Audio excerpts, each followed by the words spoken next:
Given how disruptive this past few years have been, the question now is, what are the changes and the opportunities that lie ahead? And how can we make sure that we're ready for them? Having spent over 2 decades helping leaders and organisations navigate the trends they'd rather fight or ignore, the question that has always fascinated me is, why don't people change, even when they want to and know they should? Harari was famous for saying this: remember, the electric light never came from the continuous improvement of candles. It did not matter how good you got at making candles, how pure that light was, how long the candle lasted, there came a point where a fundamental revolutionary rethink was required.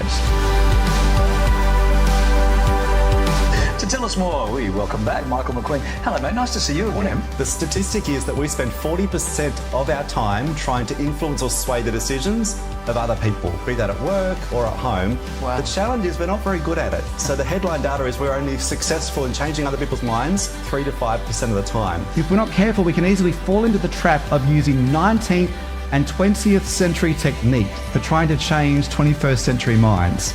And we wonder why it's not working.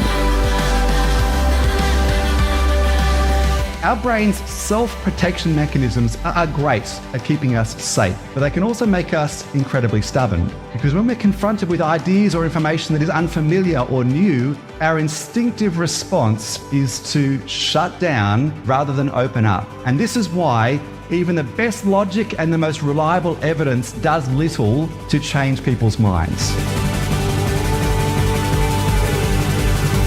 It is vital right now that you and I focus on tides and not waves. Think of what a wave is. A wave is loud and it's exciting, but it crashes ashore and then it retreats.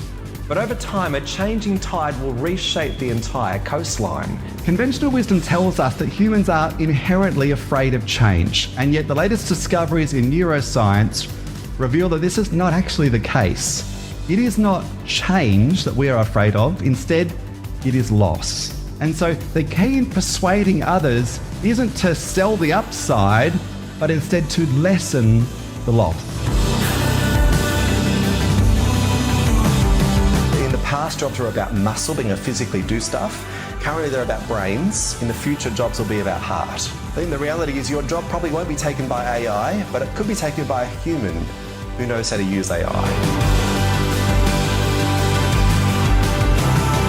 Resisting change is a little bit like trying to hold your breath. Even if you are successful, it is not going to end well.